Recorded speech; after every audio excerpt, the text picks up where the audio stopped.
Boa tarde a todos. É uma alegria poder participar mais uma vez desses aniversários da Rádio Fraternidade. São 6 anos.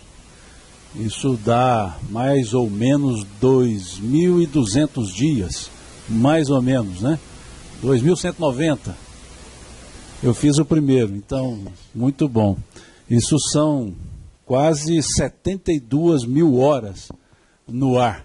Isso é muita coisa. Parabéns para vocês, parabéns pelo esforço, pela dedicação dessa turma, que hoje é uma turma mesmo, é um grupo, né?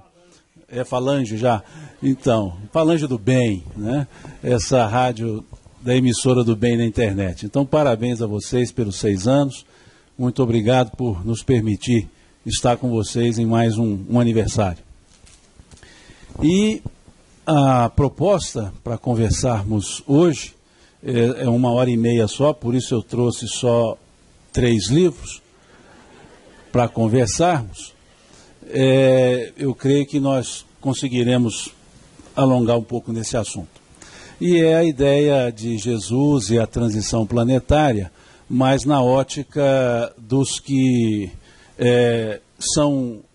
que vão partir, considerando que os que vão ficar seriam os melhores. Então é pela ótica das nossas partidas, né? E dentro da lógica que Jesus trabalhou. Se nós observarmos as parábolas de Jesus,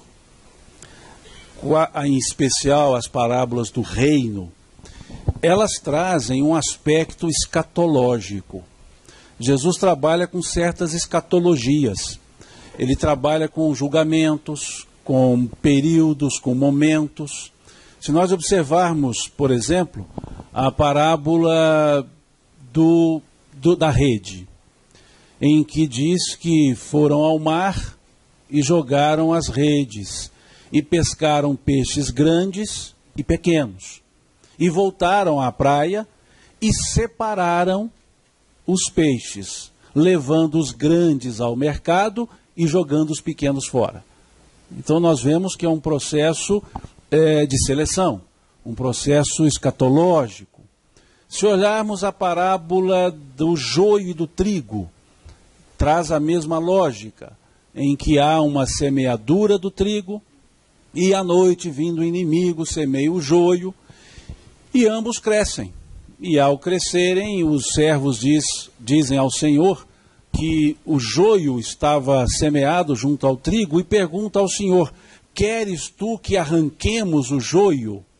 E o Senhor diz: não, pois no estágio que estão, eles se confundem, e ao arrancarmos o joio, poderemos também arrancar o trigo. Deixai-os crescer juntos, e quando da colheita, colheremos os dois. E aí sim, separaremos o joio do trigo, levando o trigo ao celeiro e ateando o fogo no joio. Então nós vemos que são parábolas que trazem aspectos escatológicos, aspectos em que há um dado momento que precisa se fazer uma análise da existência. Como nós vemos também na parábola dos talentos, que é uma parábola de prestação de contas, em que são distribuídos os talentos, 5 para um, 2 para outro, e 1 para um terceiro.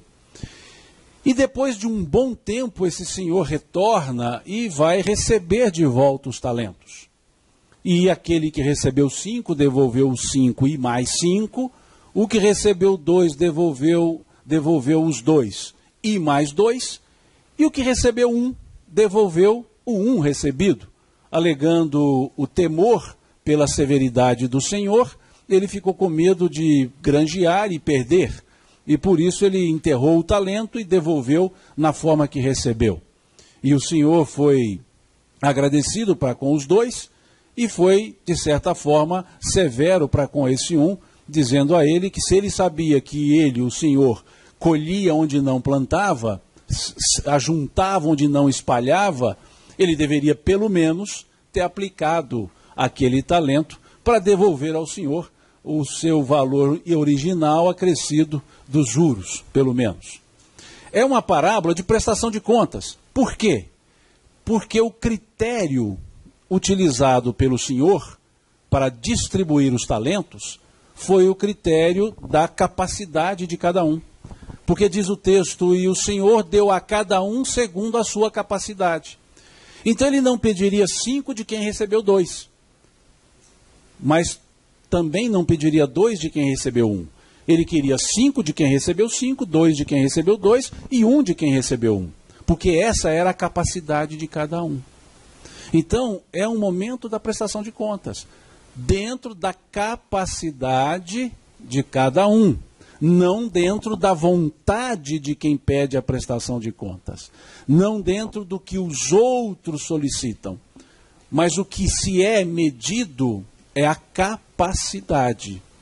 Nada além é pedido. Por isso aquele que recebeu 2, conseguiu mais 2, porque a capacidade dele era para produzir mais 2. Por isso ele recebeu 2. Os 5, a mesma coisa. E aquele que recebeu 1, a capacidade dele era para devolver mais 1 e não mais 2. E por isso ele foi advertido, porque ele ficou aquém da sua própria capacidade. E é esse o ponto-chave da escatologia crística. A escatologia do Cristo, ela não é uma linha de corte, ela é uma linha individual. Cada um é medido pela sua capacidade. Cada um é avaliado pela sua potencialidade exercida, pela sua capacidade realizada. O ficar aquém da capacidade nos coloca numa linha pessoal de corte. Então essa é a lógica da escatologia do Cristo, dessa seleção, desse momento, entre aspas, de julgamento, que nada mais é do que um auto-julgamento, que um processo de autoavaliação a partir desse autoconhecimento. Então essa é a lógica. Quando olhamos essas parábolas do reino, que começam sempre assim, o reino de Deus é semelhante a, e aí vem com uma série de alegorias, é para chamar a atenção para essa escatologia que não é um julgamento de fora, é um julgamento de dentro, é um julgamento interior. Até porque esse reino de Deus é um reino interior. Porque essas mesmas parábolas do reino, elas tratam da interioridade. Porque se observarmos a parábola das redes, pescaram peixes e peixes ficam onde? Dentro da água. A parábola da pérola, que também é uma das parábolas do reino, pérola é encontrada onde? Dentro de uma ostra. O tesouro estava enterrado em um campo, que é uma outra parábola do reino. O próprio joio e o trigo são semeados para ficar germinando dentro da terra. A parábola do fermento. Fermento se coloca para que ele funcione de dentro para fora no crescer da massa, não é isso? O fermento ele não age de fora para dentro. É a parábola da mulher que pôs o fermento na massa, levedou a massa e a massa cresceu. Essa é a parábola. Mas mostrando que o elemento que faz crescer é de dentro para fora, porque o fermento ele age de dentro para fora. Então todas as parábolas do reino são de interioridade. E elas são de interiorização e escatológicas. Mostrando que essa escatologia, ou seja, esse julgamento, esse momento, é pessoal. Pode acontecer num coletivo, mas sempre analisando a individualidade. Que a soma dessas individualidades, num dado momento, pode dar um aspecto de uma escatologia coletiva. Mas ela é sempre com critério individual, pessoalizado. Como dizia o apóstolo Tiago na sua única epístola, cada um dará contas de si mesmo a Deus. Então essa é a lógica dessa transição trabalhada por Jesus. E quando falamos em transição, o que é um período de transição? é um período em que duas forças convivem. E são forças antagônicas, mas convivem. São as forças de conservação e as forças de transformação. E no momento da transição, as duas forças coexistem. As forças de conservação manter o status quo e as forças de transformação criar novo status. Então, no momento da transição, elas se confundem. E Jesus chamou a atenção para esse processo quando olhamos o capítulo 24 do Evangelho de Mateus. Quando ele vai falar justamente do chamado sermão profético, em que ele fala dessas situações, em que ele vai falar, depois de um longo tempo de pregação, porque esse sermão se dá já às portas da sua crucifixão, depois de um grande tempo, ele vai falar de um momento de transição. Ele vai falar de um momento em que nós precisaríamos repensar as nossas posturas e que esse momento seria numa coletividade para um julgamento individualizado. Mas haveria sim um dado momento. E é bom nós pensarmos nisso observando o nosso planeta, a Terra, onde nós vivemos. É um planeta que tem mais ou menos 4 bilhões e meio de anos. Mais ou menos, eu estou contando só até ontem. 4 bilhões e meio. Notícias dos hominídeos, 5 milhões de anos para cá. 4 bilhões 995 milhões. Ficou sem hominídeo nenhum. Veja, se nós dividirmos em 24 horas, nós estamos ocupando a Terra no último minuto do dia. 23 horas, 59 minutos ficou a Terra sem hominídeo. Ou seja, ninguém estragava a Terra. Estávamos um tempo todo. Quantos bilhões a Terra ficou se ajustando, se adequando para receber essa presença hominídea? O Homo sapiens, que talvez de sapiens não está tendo muita coisa, mas o Homo sapiens, mais ou menos 500 mil anos. Isso não dá nem para contar nos 4 bilhões e meio de anos. É que surgiu o Homo sapiens. E essa mensagem de transição há mais ou menos 2.000 anos. Veja, ela está muito mais próxima do presente do que da origem do passado. Mostrando então que já está numa hora determinada que não se pode mais brincar com ela, prorrogar. Nós temos essas mensagens nos últimos 4.000, 5.000 anos, chamando a atenção para certas posturas e condutas. Como bem colocou aqui o Jorge Alahar, falando dos naipes dos habitantes de um mundo, quando para cá vieram os de fora, nós estávamos aqui alguns terrícolas, os primitivos do local, e houve um avanço muito grande.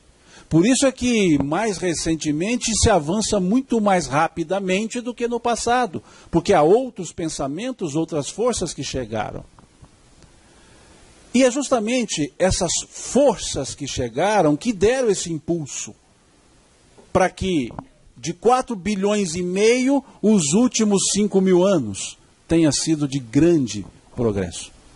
E depois, dos últimos 2.000 anos, mais ainda. E é justamente nesse há quase 2.000 anos que Cristo alertou para esse momento de transição. Que nós podemos dizer, é só uma ilação, podemos dizer que essa transição ela começa com a presença do Cristo. Por isso a história foi dividida antes dele e depois dele. Porque nós temos elementos novíssimos a partir dele, a partir do Cristo. Então nós já estamos num mundo em transição a partir da chegada dele. Tanto é que foi a segunda reunião da comunidade dos espíritos puros, não é assim que Emmanuel nos coloca lá no livro A Caminho da Luz? A primeira se deu quando do desprendimento da nebulosa solar para a formação do planeta, não é isso? E a segunda se deu para decidir a encarnação do Cristo. E aí abro até um parênteses, esse pessoal é muito bom de reunião, espírito puro. Eles fazem reuniões a cada 4,5 bilhões de anos. E resolvem as coisas. Nós fazemos reuniões semanais. E olha lá quando resolvemos alguma coisa. Então, veja, até para fazer reunião, o espírito puro é diferente. Terminada a reunião da nebulosa, olha, tranquilo, daqui 4,5 bilhões de anos, no mesmo horário, tá? Tranquilo, tranquilo. Preciso de mandar e-mail para alguém? Não, precisa não, daqui 4,5 bilhões nós estamos aqui. E chegaram. Reuniram-se e decidiram pela encarnação do Cristo. E porque já era a hora, era o momento. E a linguagem do Cristo, ela teve algo interessante de direcionamento, como vemos lá no capítulo 15 do Evangelho de Mateus, na passagem da mulher cananeia. Quando Jesus com os discípulos andavam e uma mulher começou a gritar: Senhor, filho de Davi, tenha compaixão de minha filha que jaz doente em casa. E os discípulos disseram para o Cristo: essa mulher nos incomoda, vamos despedi-la. E Jesus disse: deixai que eu mesmo a despeço. E ele vira para a mulher e diz: mulher, eu não vim senão para as ovelhas desgarradas da casa de Israel. Não convém dar aos cachorrinhos a comida dos seus senhores. Vejam que resposta dura Jesus dá. Dura no aspecto de contundente, profunda. Eu não vim senão para as ovelhas desgarradas da casa de Israel. Em outras palavras, eu não vim senão para aqueles que conhecem e estão desprezando e precisam retomar seus caminhos. Eu vim para falar com esses que entendem e estão jogando fora isso, estão desprezando isso. Eu não vim para vocês, outros, que ainda não estão necessitando dessa orientação, dessa fala. Eu não vim senão as ovelhas desgarradas da casa de Israel, não convém dar aos cachorrinhos a comida dos seus senhores. E o que a mulher responde para ele? Senhor, mas até mesmo os cachorrinhos comem as migalhas que caem das mesas dos seus senhores. Em outras palavras, Senhor, eu não quero o que o Senhor trouxe para eles. Eu me contento com o que eles estão desprezando. O que eles estão jogando fora, para mim, seria de alto valor. Então, mais do que eles, eu preciso do Senhor. Isso é o que ela disse para ele. E ele disse o que para ela? Mulher, grande é a tua fé. Grande é teu raciocínio, teu entendimento. Vá que a tua filha está curada. Veja o que ela disse. Porque havia um desprezo por parte daqueles que reuniam as condições para dar bom cabo aos ensinos dos profetas, aos ensinos do Cristo. Mas estavam desprezando. Esse grupo, Emmanuel descreve lá no A Caminho da Luz, que saíram do sistema porque travavam a marcha da melhoria daquele sistema capelino e que vieram para cá com uma característica: grande conhecimento das realidades celestes, conhecimento profundo das leis de Deus, mas um total fechamento no egoísmo em repassá-las e ensiná-las aos outros.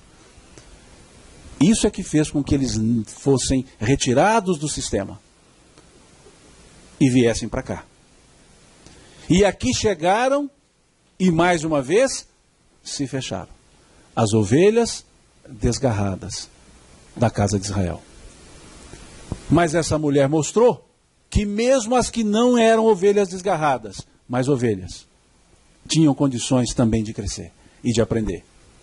Nesse convívio, como disse o Jorge, os terrícolas, os primitivos, aprenderam.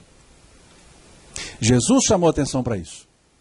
Ai de ti, Corazim, ai de ti, Betsaida, ai de ti, Cafarnaum, se as coisas que aqui fiz tivessem sido feitas em Tiro e Sidom, eles teriam crido.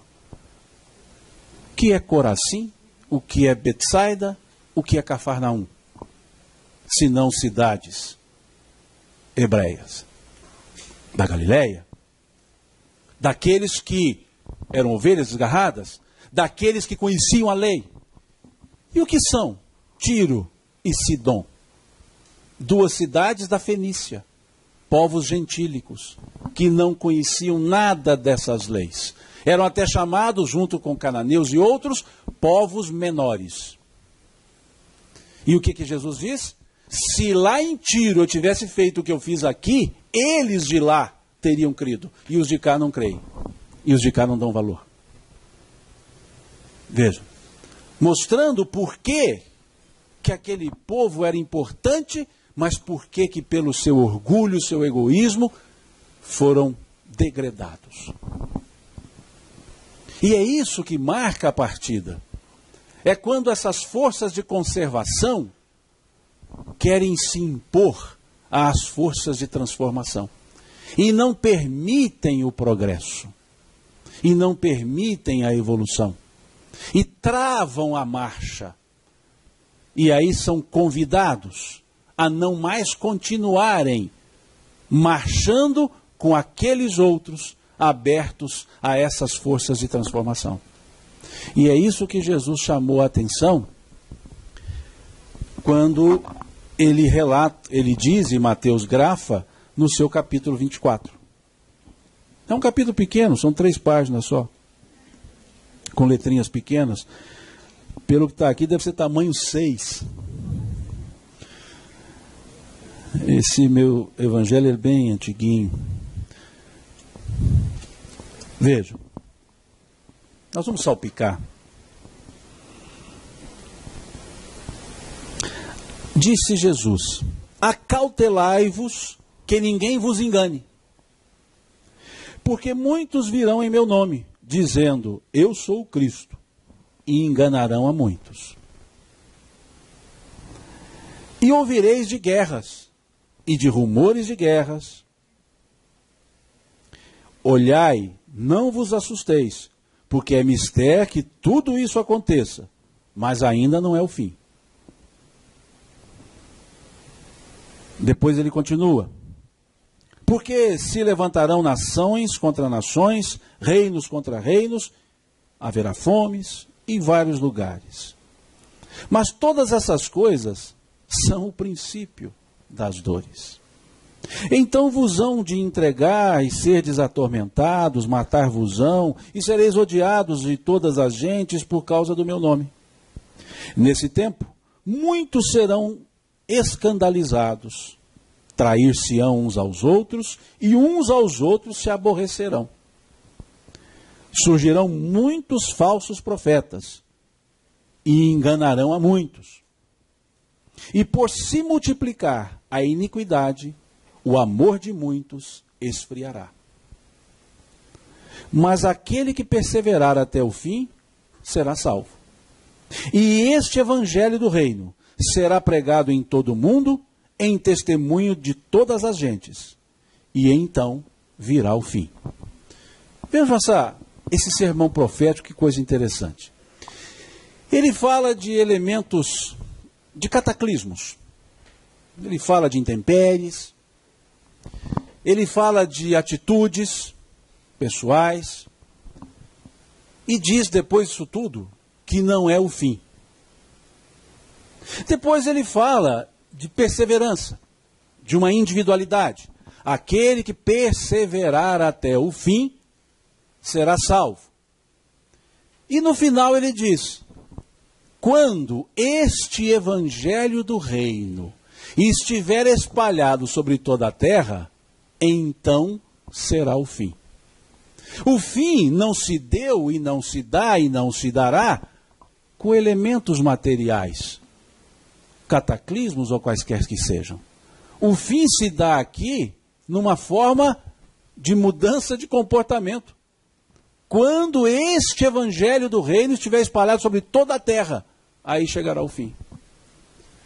Fim de um período, de uma era. Não está Jesus falando de final dos tempos num aspecto material de destruição. Porque tudo que ele fala de destruição, ele diz, e não, ainda não é o fim. Mas quando ele fala de um evangelho espalhado pela terra, ele diz é o fim. Mostrando-nos que essa escatologia, ela não é de punição, ela é de oportunização. Aquele que perseverar até o fim. Aquele que manter-se sereno, manter-se equilibrado, crescendo, mesmo nas dificuldades, nas balbúrdias, nos entraves. Perseverança. E ele diz que aí chegará o fim. Então nos mostra esse sermão que não é uma questão material. Mas surge uma dúvida. Quando é? Quando será? Isso nos leva ao versículo 36 desse mesmo capítulo 24. Nesse versículo 36 diz Jesus: porém, aquele dia e hora ninguém sabe, nem os anjos do céu, nem o Filho, mas unicamente meu Pai. E aqui não está escrito os maias também não. Então vejam, nem os anjos do céu sabem, nem o Filho, quem é o Filho? Nem ele, somente meu Pai. E o duro é que vem um monte de gente dando data para as coisas. Vai começar em tal data, vai começar em tal data. Jesus não, nem ele precisou. Por que não se precisa? Porque depende da atitude e conduta das pessoas. Só isso. É um momento psicológico, não é cronológico. E ele deixou claro, o dia e a hora, ninguém o sabe, nem os anjos do céu, nem o Filho, somente meu Pai. Ainda usa meu Pai, ou seja, vocês podem observar, Jesus falava Pai usando 3 pronomes possessivos. Ora ele dizia meu Pai, ora ele dizia vosso Pai, ora ele dizia Pai nosso. Ele usava 3 pronomes distintos. E numa língua pobre, que função pronominal não era muito dada em condição. E, no entanto, ele pronominalizava todas as suas falas. Quando Jesus falava meu Pai, é como ele, Jesus, entendia Deus. Bem além do que nós entendemos. Meu Pai e eu somos um. Bom só há um, meu Pai. Quando ele dizia vosso Pai, é Deus na concepção da própria pessoa. Sede perfeitos como perfeito é o vosso Pai que está nos céus. Ou seja, se para você Deus é aqui, sua conduta tem que estar aqui. Se para você Deus é aqui, a sua conduta tem que estar aqui. Além disso não é possível. A quem disso não é devido. Sede perfeitos como perfeito é o vosso Pai. E Pai nosso é para dizer que independente ele é um só. Como vemos lá no capítulo 16 de João, a partir do versículo 32, quando ele diz: pois o Pai é o mesmo e nos ama a todos. Mas ele fazia questão de mostrar a diferença. E aqui ele disse, só o meu Pai o sabe. Mostrando que transcendia até a ele mesmo, o próprio Jesus. Por quê? Momento psicológico. Então haveria um momento em que a soma das individualidades criaria um elemento psicológico propício às transformações. E é isso que Emmanuel escreve lá no livro A Caminho da Luz. Quando ele diz lá, o Espiritismo veio na hora psicológica das grandes transformações ajustar o espírito humano. Mostrando que também o Espiritismo vem na hora certa. Se viesse antes, seria abortado. Se viesse depois, seria desprezado. Vem na hora certa. Por isso Emmanuel chamou de momento psicológico das grandes transformações. E Jesus veio no momento psicológico das transformações. em pessoa, para orientar, para chamar a atenção das ovelhas desgarradas da casa de Israel. Porque na saída daqueles espíritos, nós tivemos os arianos, os israelitas, os egípcios, os indo-europeus, cada um por um motivo. Mas em comum, o fechamento e o egoísmo. Porque diz Emmanuel que, quando eu falo egípcios, israelitas, não estou me referindo aos egípcios, habitantes do Egito, nem aos israelenses, nem tampouco a arianos. São espíritos que assim nominalizaram, foram nominalizados. Mas não são pessoas descendentes. São características. Egípcios, tivemos em diversos pontos do planeta, espíritos egípcios, que tiveram culturas muito semelhantes, embora muito distantes uns dos outros, e sem contato. Então é uma característica dos espíritos, que tinha o conhecimento profundo da ciência, mas a vaidade desse conhecimento era maior do que o próprio conhecimento. Foram convidados a saírem. Os israelitas, espíritos, tipos de espíritos, não povo, não confundamos. Os israelitas, povo de Israel, pessoas. A característica de espíritos que dominavam e conheciam as leis de Deus, conheciam as leis naturais. Também pelo orgulho e egoísmo e o fechamento. Os arianos, pelo seu exclusivismo e sentimento de ser melhor, pelo conhecimento existencial que traziam. E os indo-europeus, pela sua constante mistura e confusão com a pessoa sem a busca de um conhecimento. Assim Emmanuel descreve os 4 povos, os 4 tipos de espíritos. E desses 4 tipos, o motivo foi o mesmo: orgulho, vaidade, egoísmo. Um na ciência, no conhecimento religioso, no conhecimento existencial, e foram convidados. Por quê? Porque eles travariam a marcha daqueles outros, em maioria, que precisariam crescer. Nesse sermão profético, Jesus dá uma ideia quantitativa, quando nos coloca numa proporção de 50%, quando dizia que, chegado aqueles dias, se eles não fossem abreviados, nenhuma carne salvaria. E ele dizia, se 2 estiverem no campo, um ficará, o outro será levado. Ele vai percentualizando, mostrando que a transição não está esperando a totalidade. É que há um momento psicológico que não se pode retardar, porque aqueles que já nele estão precisam evoluir. Os demais também, mas não conscientizaram disso. E onde Kardec nos fala isso? Na última pergunta do Livro dos Espíritos. Na questão 1019 ou 1018, dependendo da edição. Essa minha, por exemplo, é 1018. Porque a editora ID, ela tem 1018 questões. A FEB e outras editoras, numeral, né, em termos numéricos, 1019. Por que isso acontece? Porque no original francês da segunda edição, que você viu por base das traduções, não existe o número 1011. Houve um erro tipográfico. Então veio 1009, 1008, 1009, 1010, 1012, 1013, por isso chegou a 1019. Se vocês olharem essas traduções, vocês não encontrarão a questão 1011. E o que a ID fez? 1008, 1009, 1010, 1011, 1012, 1013, 1014. Então chegou a 1018. Não tem pergunta a menos. Apenas fez uma correção por deliberação própria do erro tipográfico. Só isso.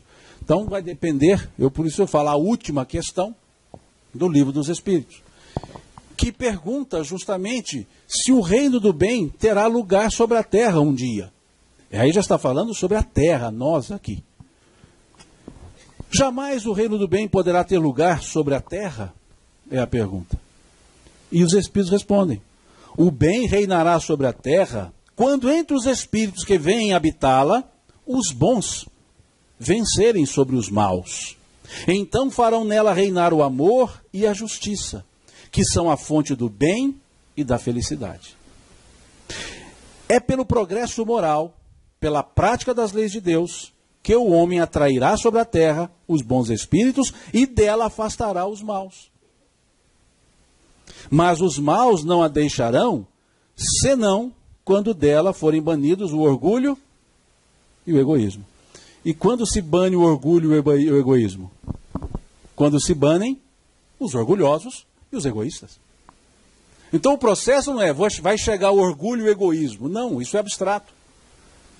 Os orgulhosos e egoístas é que cederão o espaço para que os altruístas estejam presentes em maioria ou em totalidade. E aí sim, o exercício pleno do altruísmo. Então não é uma forma concreta de dizer quando forem afastados o orgulho e o egoísmo. Orgulho e egoísmo só existe a partir das pessoas que são orgulhosas e egoístas. Então a partir dessas, essas que travam a marcha, a partir dessas que o processo se dá. Aliás, a partir da saída dessas que o processo se dá. E eles continuam, os espíritos. A transformação da humanidade foi predita. Veja que interessante. Jesus disse isso, capítulo 24 de Mateus. Foi predita. E atingis esse momento que apressam todos os homens que ajudam o progresso. Isso aqui foi escrito antes de 57, em tese. Antes de abril de 57, porque se o livro foi editado em abril de 57, então isso aqui foi escrito um pouco antes. Então, ou seja, desde a segunda metade do século XIX já chegou a época. E as pessoas acham que isso acontece de um dia para o outro. Não, então os próximos 10 anos acabaram agora. Não tem mais chances. Não, aqui está dizendo, veja o que eles dizem. A transformação da humanidade foi predita e atingis. O verbo está no presente indicativo. Atingis esse momento que apressam todos os homens que ajudam o progresso.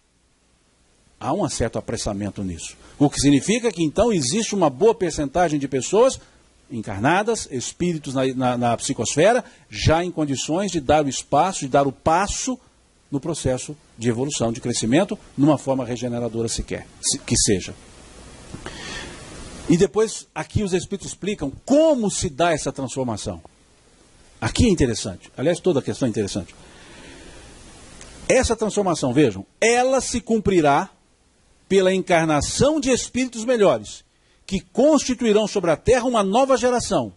Então, prestem atenção, por favor, então os espíritos dos maus, que a morte ceifa cada dia, e todos aqueles que tentem atrasar a marcha das coisas, delas serão excluídos, porque serão deslocados do convívio com os homens de bem, dos quais perturbariam a felicidade. Veja o detalhe, a morte ceifa todos os dias. Não existe um momento de rodão. Agora vai ser o momento. Para todo mundo, vem um rodo e leva todo mundo. Vejam, porque nesse período de transformação que estamos, nesse período de transição, melhor dizendo, já vai acontecendo a escatologia natural e individual. Veja o que Kardec, os Espíritos respondem. Aliás, o Espírito São Luís responde para Kardec. Ela se cumprirá pela encarnação de espíritos melhores que constituirão sobre a Terra uma nova geração. Então os espíritos dos maus, que a morte ceifa cada dia. Mostrando uma forma tranquila de fazer uma transição. Chega um bom, sai um ruim. Não volta mais. Pronto. Mas eu quero. Não dá. Acabou. Veja. É natural, é o processo simples. Nada miraculoso. Não precisa de planeta nenhum para fazer isso. É simplesmente um processo. Vai encarnar alguém e opta-se por um espírito melhor para ser encarnado. Aquele que está ávido para crescer, para aprender, está em condições de exercitar, desencarnou. É bom? É. Deixa na fila que volta. É ruim? Bota na outra fila da espera. Vamos ver, se tiver vaga, volta. Se não tiver, segue. Não vem mais para cá. É um processo natural. Como tudo na lei de Deus o é. Natural. Não existe nada. Não há salto quantitativo, qualitativo. Porque não se faz qualidade por saltos. Qualidade se faz por fixação. Por repetição. Por isso o nosso processo evolutivo é numa forma elíptica. É uma espiral, idas e vindas, para aprendizagem, fixação, e assim se vai. Então acontece naturalmente. E todos aqueles que tentem atrasar a marcha das coisas. Porque há uma coletividade já maior que faz as coisas fluírem. Então nós estamos naquele momento assim. Aproveita que você está indo, porque pode ser que a hora que voltar não tem ida de volta, não. A passagem encarnatória, ela está só de desencarnação para a volta, não tem garantia de retorno para cá. Vai depender. Antes não, antes estava mais aberto. Não, eu vou lá de novo, pode ir, fica à vontade. Agora sim, vamos ver se pode, vamos ver se tem vaga. E é uma coisa lógica. Porque se observarmos Emmanuel, ele diz, vou arredondar as contas porque facilita, que nós somos mais ou menos 25 bilhões de espíritos na psicosfera e na crosta terrestre. Vamos facilitar, 28, para fazer as contas só, tá? 28 bilhões. Nós estamos mais ou menos 7 bilhões, contando comigo, encarnados. Se... Estou criando o número agora, tá? Estou chegando ao 28 para facilitar a conta. A proporção é 4 por 1. Estou eu aqui, 4 de lá. E tem vaga só para 7. Significa que eu estou aqui para o meu crescimento, por isso devo valorizar, e estou aqui tomando vaga de outro que poderia estar crescendo. Preciso crescer em respeito a mim e em respeito ao outro. E se fosse assim, pensemos, se fosse, desencarna todo mundo de uma vez. E encarna todo mundo de uma vez, para facilitar, né, processo atacado. Né? Desencarnam 7 bilhões, reencarnam 7 bilhões. Concordam? Se fosse assim, não é. E vivêssemos na Terra, vamos fazer a conta arredondando também, 100 anos. Então, a cada 100 anos sai uma turma, chega uma outra turma. Se são 4 por 1, quantos anos vão levar para eu voltar aqui? 400. Se fosse assim, eu saí da turma agora só daqui 400 anos. Mas não é assim. Já pode nem ter volta. Não agora. E mais, conforme o Jorge colocou aqui, muito bem colocado por sinal, existem os que já vieram para cá do degredo. Os exilados 1. E correm o risco de serem os exilados 2. Por quê? Porque ainda não progrediram, continuam ovelhas desgarradas da casa de Israel. Porque nem todos retornaram. E aí vai ter o degredo 2, a missão. Por quê? Porque não acordaram, apesar de ter estado aqui por um bom tempo. E continuam os espíritos respondendo.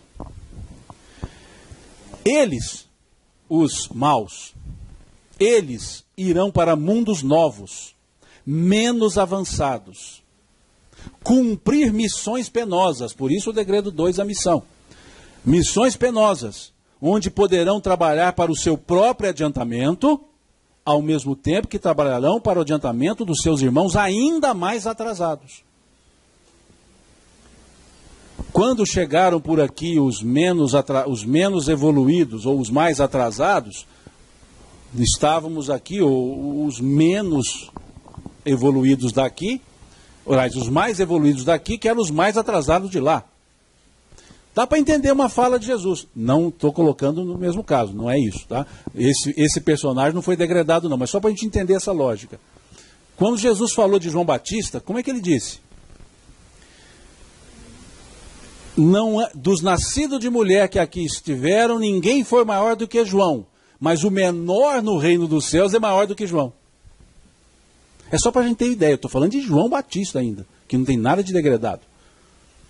Agora vamos imaginar, a turma que fica, a turma que vem. Então vem os menos melhores, vamos dizer assim, e encontra os menos piores daqui. Então é algo penoso, não é? Está meio difícil. Mas esses que saem vão trabalhar para o seu crescimento pessoal e vão trabalhar para o crescimento dos outros. E aí é uma prova danada. Porque eu já saí pelo egoísmo. E chego aqui para trabalhar pelo crescimento pessoal também. E acabo esquecendo o outro crescimento, o dos outros. E continuo no processo egoístico. Isso é uma prova. E continuam os espíritos. Não vedes nessa exclusão da terra transformada a sublime figura do paraíso perdido? E no homem chegado sobre a terra em semelhantes condições e trazendo em si o germe de suas paixões e os traços de sua inferioridade primitiva, a figura não menos sublime do pecado original? Vejam como esses espíritos resgatam o símbolo do Gênesis. Não os fatos, porque os fatos não ocorreram. O Gênesis, a criação, é uma parábola. Mas eles resgatam o símbolo. E nós vamos olhar esse símbolo daqui a pouco. Cenas do próximo capítulo. É o terceiro livro. O pecado original, considerado sob esse ponto de vista, prende-se à natureza ainda imperfeita do homem, que não é responsável senão por si mesmo e suas faltas, e não das de seus pais. Por todos vós, homens de fé e de boa vontade, trabalhai, portanto, com zelo e coragem na grande obra da regeneração, porque colhereis centuplicado o grão que houverdes semeado.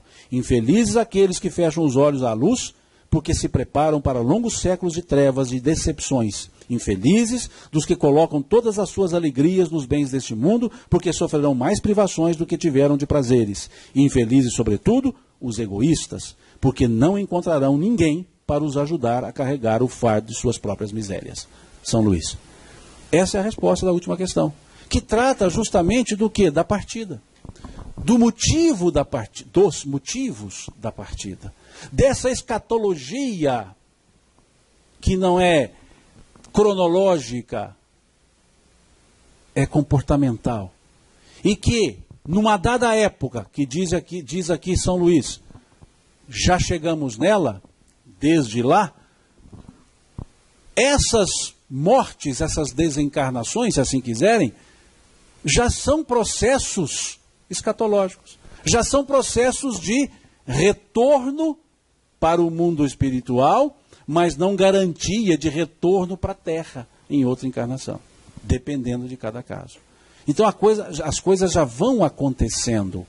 E o interessante é que achamos as teorias, ainda bem que são teorias, ensaios teóricos, dizendo quando vai acontecer isso, de que forma vai acontecer, e de uma forma coletiva catastrófica. E não encontra nenhum fundamento na codificação ou no evangelho, nos evangelhos, para tais afirmações. E a questão 625 dos Espíritos fala o quê? Quem é o nosso guia e modelo? Então eu fico com Jesus, que não deu nem dia, nem hora e nem modo. Apenas chamou a atenção que vai acontecer. Porque vai depender da evolução e do momento de cada um. E aí vamos ver com que turma nós nos encontraremos. Basta saber que turma nós somos. Bem colocado aqui pelo Jorge também. Não preciso saber que turma eu fui. Eu tenho que saber que turma eu sou, para saber em que turma estarei.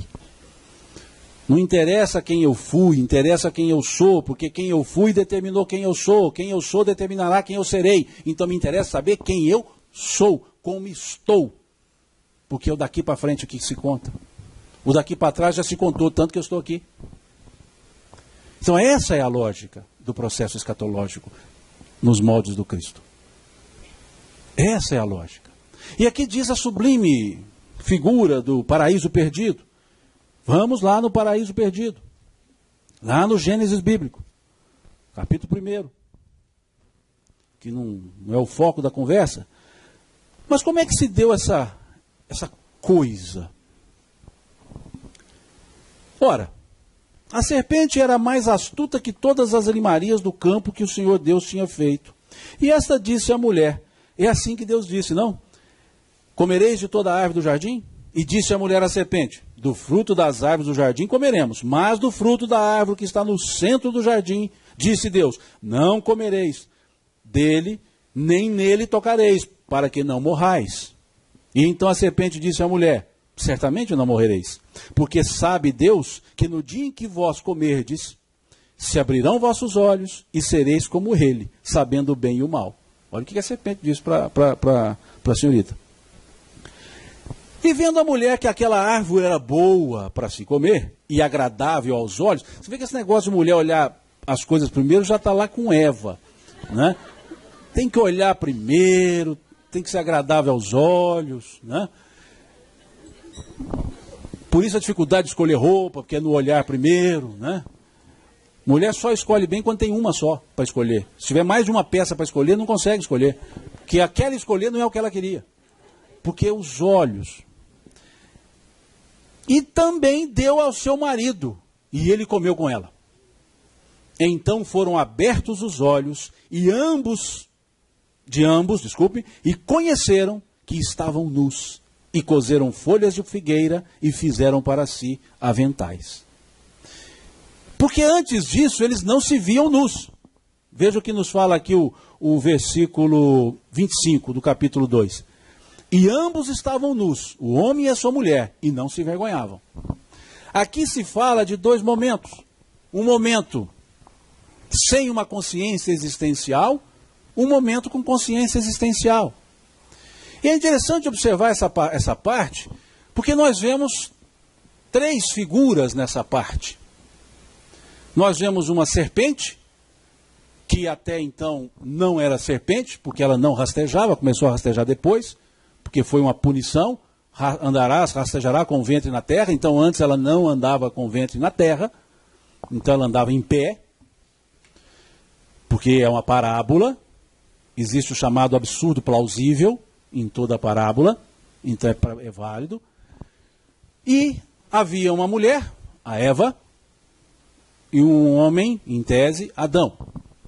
Mas o que é Adão? Adam significa homem, no sentido de humanidade. Não é homem, pessoa, aquele indivíduo. Homem, em humanidade. Adamá, né, que é o humanizar. Então vejam, Eva significa o quê? Evará, ser vivente, aquele que vive. Veja, na humanidade tem aquele que vive. De onde veio Eva? Da costela de Adão, que significa que Eva veio da humanidade. Olha aí o que é filho do homem, filho de si mesmo. Adão, para que Eva nascesse, ele teve que cair em sono profundo. Ou seja, estava na total ignorância, estava dormindo, e dali surge o ser vivente. Por que isso? Nessa relação com a serpente, qual desses dois seres fez contraposição? A serpente chegou e disse, olha, pode comer. Não posso comer. Porque se eu comer, Deus falou que eu vou morrer, isso não está certo não. Quem falou isso para a serpente? Eva. Eva não é o segundo momento? Qual foi o primeiro momento? Adão. O que Adão falou nessa história? Eva viu que era bom e deu ao seu marido e ele comeu. Não falou nada. Houve algum questionamento de Adão? Ô Eva, peraí, você não pode fazer isso comigo. Não, essa é minha esposa, está me complicando minha vida, me ajuda aí. Ele falou alguma coisa? O que mostra que marido obedece. Mulher mandou, acabou. Mas vejam, porque Adão dormia para que Eva nascesse, Adão simboliza o período da inconsciência. É a humanidade que não tem consciência.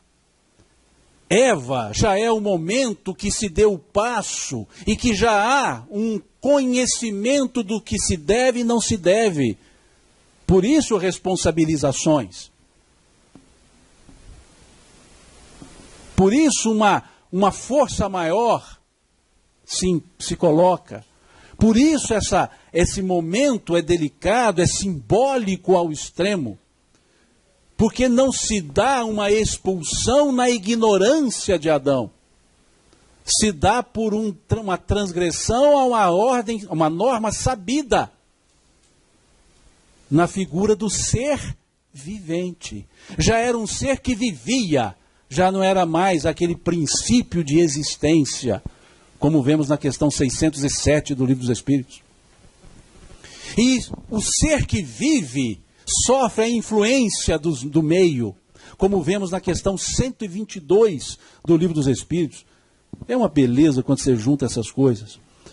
Vejam, a questão 122 do Livro dos Espíritos. Como podem os espíritos que em sua origem, quando não têm consciência de si mesmos, olha que coisa interessante, não têm consciência de si mesmos, desfrutar da liberdade de escolha entre o bem e o mal? Como é que eu vou escolher entre o bem e o mal se eu nem sei o que é isso? Existe neles um princípio, uma tendência qualquer que os incline mais para um caminho do que para outro? A resposta: o livre-arbítrio se desenvolve à medida que o espírito adquire a consciência de si mesma. Eva teve opção, não teve? Tanto que ela argumentou. Peraí, não posso. Consciência de si mesma. É o que vemos nesse versículo 17 que aqui lemos. Quando se coloca o versículo 17 do capítulo 2, eu estou no Velho Testamento, peraí. No versículo 2, mas da árvore da ciência, do bem e do mal, dela não comerás, porque no dia em que dela comeres, certamente morrerás. Uma árvore da ciência. Do entendimento. E é uma morte em que sentido? Da ignorância. Da responsabilização por si mesmo. E continua a questão. Ele, o espírito, não teria mais liberdade se a escolha fosse determinada por uma causa independente da sua vontade. Eva agiu pela sua vontade. E vejam, a causa não está nele, está fora dele. Nele que diz o espírito, está fora da pessoa, fora do espírito. Nas influências a que cede, em virtude da sua vontade livre. Veja o que os espíritos responderam nessa questão 122. É a grande figura da queda do homem e do pecado original. Alguns cederam à tentação, outros a resistiram. Por isso eu estou indo no Gênesis, porque os espíritos estão nos mandando para o Gênesis a partir das respostas que eles dão no Livro dos Espíritos. E grande parte dos espíritos abominam os estudos do Velho Testamento. E os espíritos responderam que está lá símbolos, não são fatos. Deixar claro, isso aqui é parábola. Então são símbolos. Mas eles mandaram para o símbolo. E é justamente o que acontece. Quando observamos aqui, então, no versículo 22, e a costela que o Senhor Deus tomou do homem, formou uma mulher e trouxe Adão. Ou seja, naquele processo de sono. Então ela é fruto do próprio ser humano. Ou seja, é o filho do homem. É o filho de si mesmo. É o ser humano na sua rota evolutiva. É aquele momento em que eu dou o meu passo e deixo de ser o homem velho, que Paulo de Tarso explicava, e passo a ser o homem novo. Há uma morte do homem velho. E vejam depois que aconteceu todo o fato. Que belíssimo.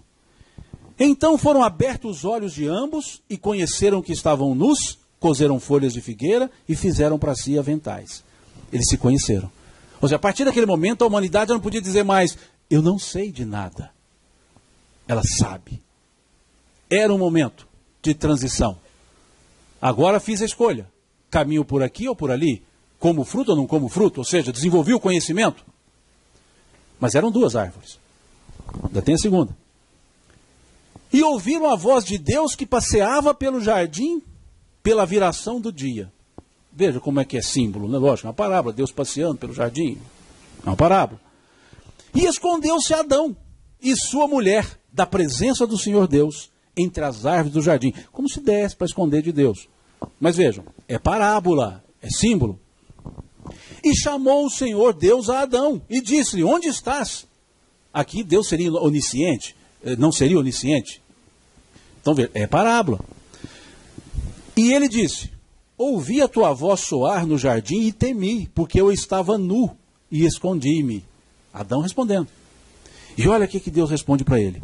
E Deus disse, quem te mostrou que estavas nu?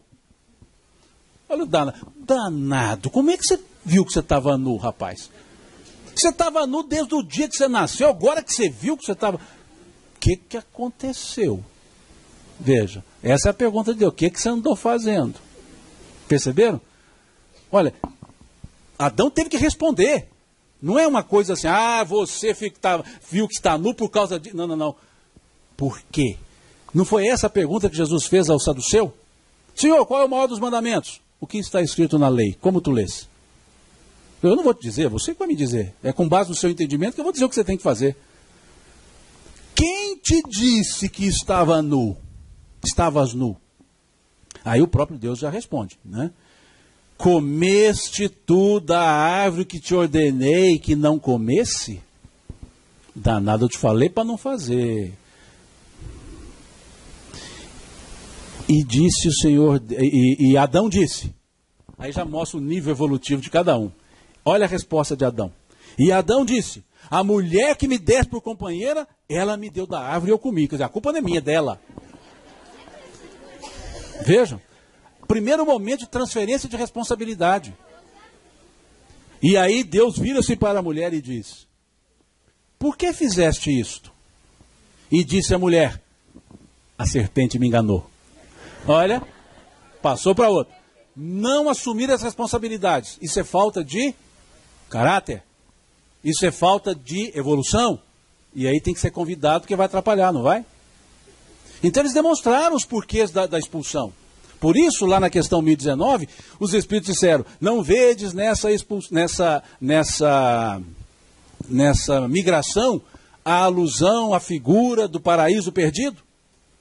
Porque eles estão, é isso que estava acontecendo nessa linguagem figurada. Isso aqui é parábola. E segue. A serpente me enganou e eu comi. Então o Senhor disse à serpente, não tinha mais ninguém para a serpente passar nada agora. Acabou. Aí, o que ela fez? Sobrou. Não me vai, bom, vai, já que pularam fora, tá bom, vai para mim o problema. Aí veio o que ela diz. E então o Senhor Deus disse à serpente, portanto fizeste isto, maldita serás, mais que toda a besta, e mais que todos os animais do campo. Sobre o teu ventre andarás, e o pó comerás todos os dias da tua vida. Porém, inimizade entre ti e a mulher, e dessa geração. Aí segue, que não é o foco da conversa. Que dá para outro tipo de conversa, que é o ferir o calcanhar, etc. Depois vem, chega para Adão e diz, diz a mulher, multiplicarei grandemente a tua dor e a tua concepção. Com dor terás filhos, e o teu desejo será para o teu marido, e ele te dominará. Estão entendendo agora? Vejam. Olha que detalhe. Olha a Adão. Olha o que Deus diz a Adão.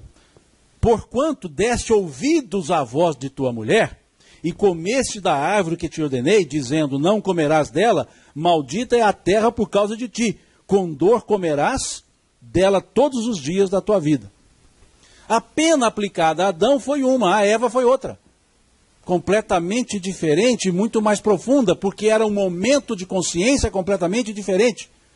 O que nos leva lá ao artigo 11 do capítulo 7 do livro Céu e Inferno, primeira parte. Quando diz que uma mesma falta cometida por pessoas diferentes tem expiações diferentes em função da atenuante ou da agravante que gerou o fato. Vejam.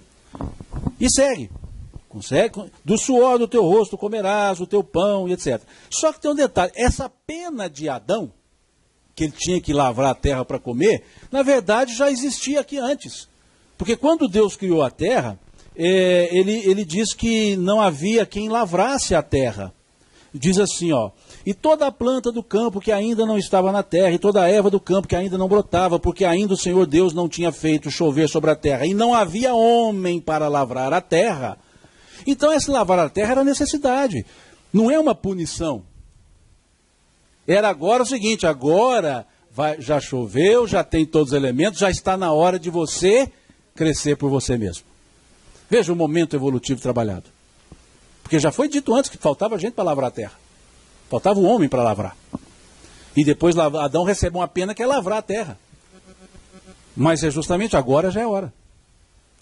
E aí diz, interessante, aí diz o seguinte: então disse o Senhor Deus, eis que o homem é como um de nós, sabendo o bem e o mal. O que a serpente falou para Eva? Olha o que a serpente falou para Eva: porque Deus sabe que no dia em que dele comerdes, se abrirão vossos olhos e sereis como ele. Olha o que Deus disse: eis que ele eis que o homem é como um de nós, sabendo o bem e o mal.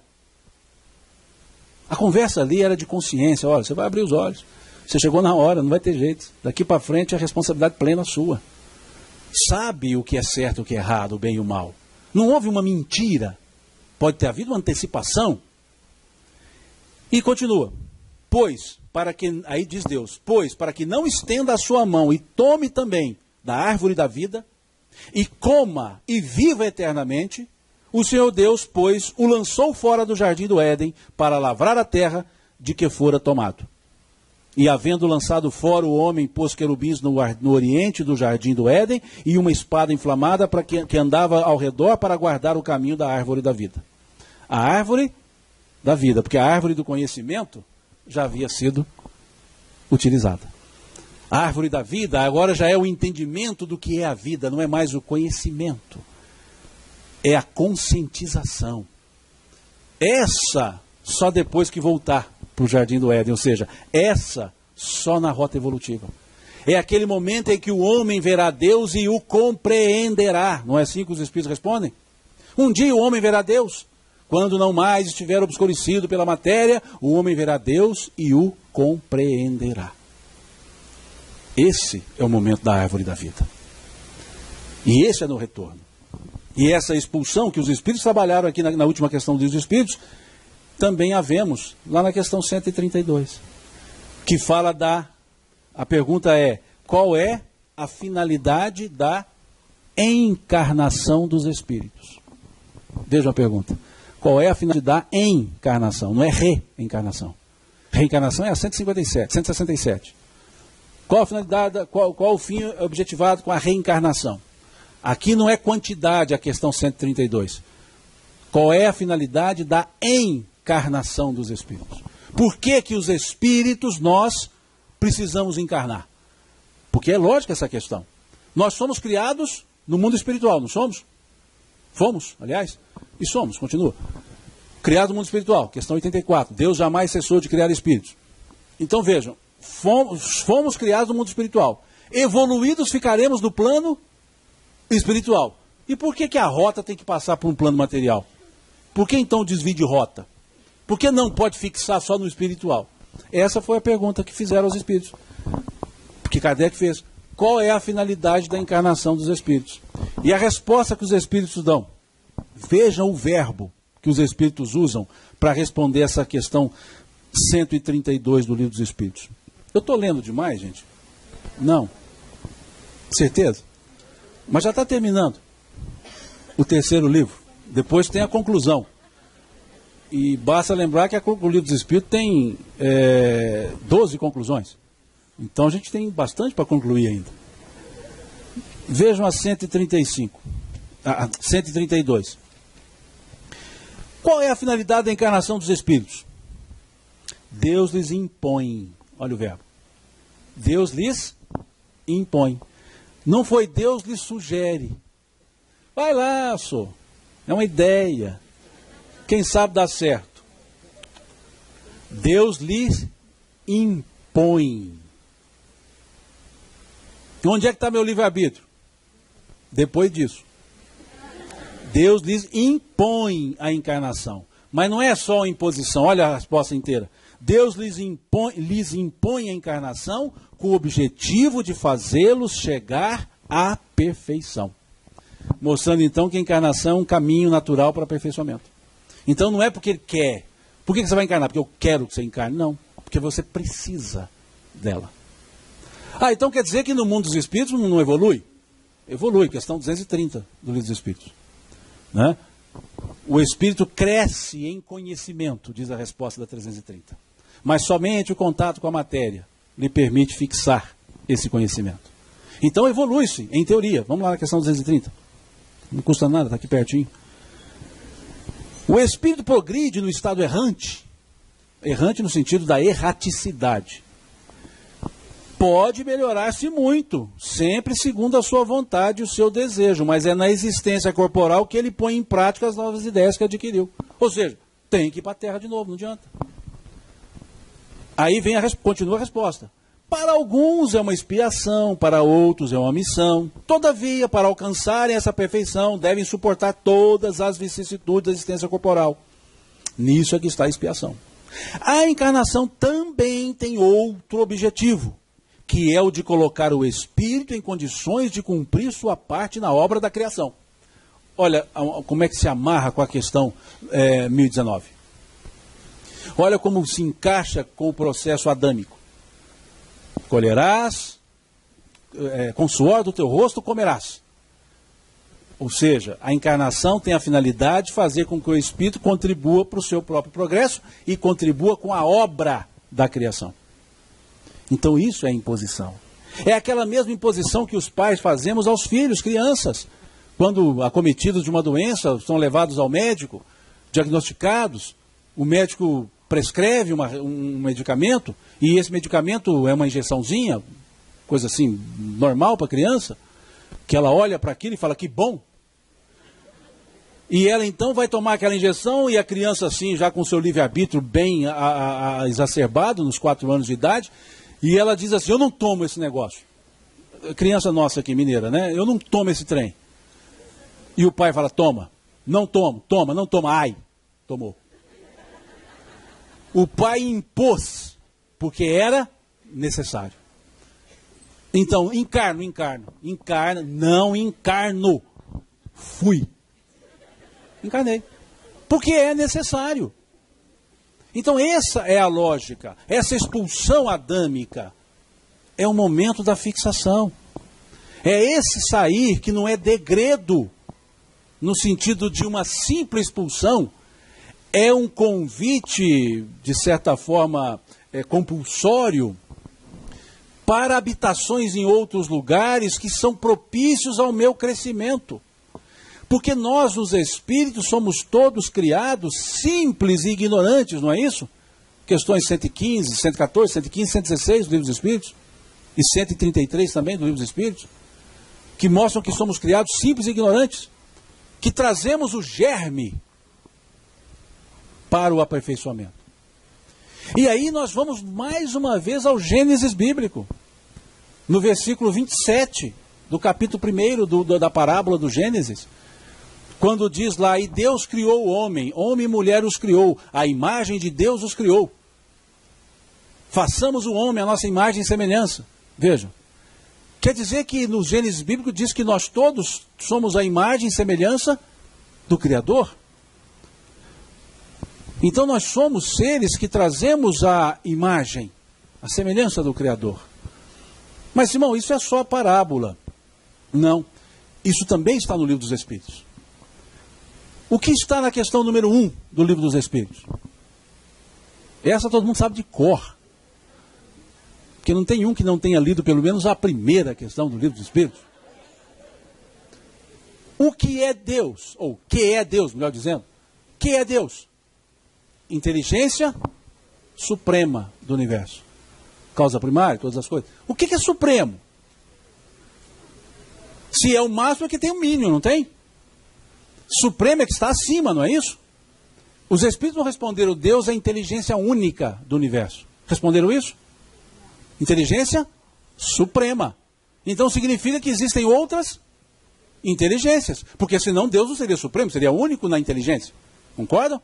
A própria resposta diz isso. E onde estão essas outras inteligências? Tá, nós estamos aqui sentados. Tá, mas e no Livro dos Espíritos? Onde é que está essa outra inteligência? Questão 76 do Livro dos Espíritos. Que definição pode se dar dos espíritos? São os seres inteligentes da criação. Opa! Se assemelharam, mas tem uma diferença. Por isso é semelhante. Inteligência, na questão número 1, é substantivo. Deus é a inteligência suprema do universo. E na questão 76, inteligência, está adjetivada. São os seres inteligentes da criação. Veja que interessante. Nós, os espíritos, temos a qualidade divina. Nós não temos a potência divina. Nós não somos os deuses. Nós temos a qualidade. Nós temos a característica. Deus é a inteligência suprema, os espíritos somos os seres inteligentes. Inteligência em Deus é a perfeição. Em nós é a perfectibilidade. O que é perfectibilidade? Capacidade de se aperfeiçoar. Por isso é que nós evoluímos. Nós só evoluímos porque temos a característica do evoluído, do ser único, do ser inominado. Nós só evoluímos porque trazemos essa característica. E por isso a evolução é compulsória. O único determinismo da lei de Deus é que nós todos evoluiremos. E por que todos evoluiremos? Porque é impossível uma partícula da característica da perfeição não se aperfeiçoar. Porque a perfeição é que deu a qualidade ao perfectível. Então nunca o perfectível deixará de se aperfeiçoar. Porque a própria característica da perfeição faz com que se caminhe para o aperfeiçoamento. Então esses degredos são métodos pedagógicos, didáticos, nada metodológicos, mas precedidos de uma boa programação, para que nós exercitemos a nossa evolução. Para que com a nossa ação, comerás com o suor do teu rosto, com o nosso próprio esforço, pelos nossos próprios trabalhos, pela nossa própria consciência. Se degredados, caminhar com os menos para fazê-los mais, e eu também mais. Se permaneço, crescer com os demais. Então esse é o momento escatológico. Esse é o momento que nós precisamos pensar que já se avizinhou e se avizinha, como dizem os Espíritos na última questão. Que, conforme disse o Cristo, o Evangelho estaria sobre toda a terra. Então já estamos no momento de recepção das mensagens do Evangelho, da vivência dos ensinamentos do Cristo, que o Jorge deve falar hoje também sobre esse assunto à noite, pelo que eu vi pelo tema da palestra.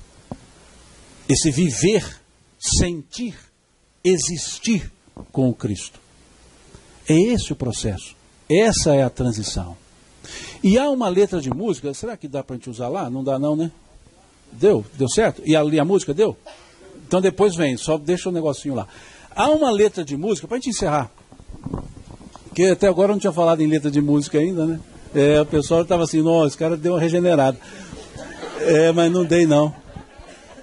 Vejam, Luzes da Luz, que é de autoria do Gladstone, que foi musicalizada pelo Tim, Vanessa. Mas vejam que interessante, o que essa letra nos fala, senão o processo evolutivo?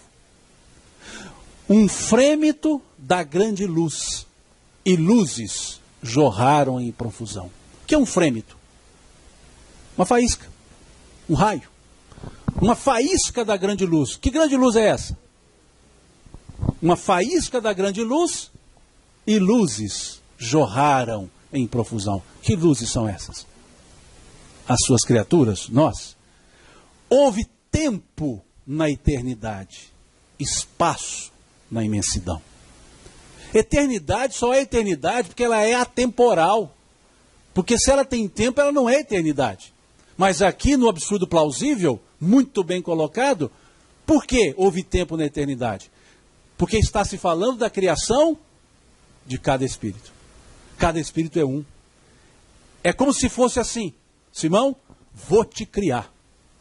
Vou parar o tempo, porque agora é o seu tempo. E vou te criar. E criou outro, e criou outro. Ou seja, cada um de nós ocupamos um tempo. Cada um de nós tem a sua individualidade. Cria um tempo na eternidade. E um espaço na imensidão. É justamente a imensidão porque você não divisa espaços. Mas as luzes, os seres espirituais, têm o seu tempo e ocupam o seu espaço. Porque são seres individualizados. Têm consciência de si mesmos. E criados para que fim? Sustentar a vibração divina tornou-se o nosso afã. O que nós devemos fazer, então? Sustentar a vibração divina. E o que é a vibração divina? O amor. E o que nós não estamos fazendo? Sustentando a vibração divina. Nós cremos no amor, mas não temos atitudes de amor. Sustentar a vibração divina tornou-se o nosso afã. Surgiu a bipolaridade. Agora, há homem, existe homem, e há mulher, existe mulher. E aí ele começa a falar dos contrastes. Presença, ausência, luz, não luz, calor, frio, ato, inação. Vejam, mostrando que esse processo de crescimento se dá pelas próprias dicotomias do processo. Das escolhas. O nosso crescimento se dá pelas nossas próprias escolhas, porque estamos numa bipolaridade. Há perfis, perfil homem, perfil mulher, não no sentido sexual, presença, ausência, idas e vindas, luz, não luz, momentos das trevas, momentos de claridade, calor, frio, ato, inação, mostrando os contrastes da vida, para justamente fazermos as escolhas. E aí mostra aquele processo Leon Denis, dorme mineral, desperta vegetal, segue instintos no animal. O homem se ergue na figura de Adão, ama e aprende a ser o rei da criação. Vejam que Adão não é o rei sobre todos os animais, dominarás. Não. A lógica, o homem se ergue na figura de Adão. Qual é a figura de Adão? A figura do erro, da tentativa, da escolha, embora equivocada, mas se ergue mesmo no erro, porque é um dos meios de aprendizado que temos, principalmente no mundo de provas e expiações como o nosso. O homem se ergue na figura de Adão, e ele ama, e por amar é que aprende a ser o rei da criação. O rei da criação não é pelo conhecimento, é pelo amor. E nesse momento, como é que Gladson entende? Queremos voltar a ti, ó Pai. As luzes querem, anseiam a Mãe Luz. Vejam, tomamos a consciência, sabemos quem somos, o que devemos fazer e o que nós queremos. Voltar ao Pai. Crescer. Queremos voltar a ti, ó Pai. As luzes querem, anseiam a Mãe Luz. Pai e Mãe. A consciência, o conhecimento e o amor, o carinho, o afeto. Porque Deus é tudo isso. Luzes perdidas. Os que estão para sair. Serenai. Eis o roteiro. Segue Jesus. Por isso ele veio aqui, à Terra. Para que pudesse ser seguido. Para que tivéssemos um referencial, um modelo para Ctrl+C, Ctrl+V. Para copiar mesmo. Por isso ele se encarna. Para ser essa referência. Para que não possamos dizer a quem seguir. Foi isso que Tomé diz, que Pedro disse, aliás. Senhor, se tu fores, para onde iremos? Pois só tu tens as palavras de vida, só tu tens as palavras de vida eterna. Agora, ele não vai, porque os seus ensinos ficaram. Então Jesus não foi, o Cristo não foi, permaneceu, porque deixou-nos os ensinos, os exemplos, a palavra. E serenemos por isso, basta segui-lo. Como disse ele, aquele que quiser vir após mim, renuncie-se a si mesmo. Pegue a sua cruz a cada dia e me siga. Vinde a mim, todos vós que estáis cansados e fatigados, eu vos aliviarei. Tomai sobre vós o meu jugo, e aprendei comigo, que sou manso e humilde de coração. E encontrareis refúgio para as vossas almas. Pois leve é meu fardo e suave é meu jugo. Eis o roteiro. Segue Jesus. Essa letra do Gladstone é um tratado existencial. É um tratado da evolução. leva-nos a entender os nossos propósitos. E cantada pelo Tim e Vanessa, então, torna-se um espetáculo, que nós vamos ouvir esse espetáculo.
Esse é o tratado evolutivo, né, do Gladstone, nesse momento cantado por Tim e Vanessa. E é isso, segue Jesus. Para não sairmos da linha, para evitarmos desencontros, é só nos encontrarmos com Cristo. Esse que não nos abandona, esse amigo presente, esse que está sempre conosco. Tal qual ocorreu na noite de tempestade, em que ele dormia num barco, os homens experientes, pescadores, tomados pelo medo, acordam Jesus. Acordam-no e diz a ele: mestre, vamos morrer. E Jesus diz a eles: por que temeis? Não estou eu aqui convosco? Esse é o Jesus que está conosco mesmo nas tempestades difíceis do dia a dia. Basta que ouçamos essa voz dele. Por que temeis? Não estou aqui convosco? Porque ele fecha, aliás, Mateus fecha o seu evangelho, dizendo justamente isso. Eis que estarei convosco até a consumação dos séculos. E ele está conosco. Obrigado a vocês pela paciência, por ter estado aqui, por ter me aguentado essa 1h30, e rogo a Deus que os abençoe, e na minha mineirice, Deus lhes pague por tudo isso. Muito obrigado.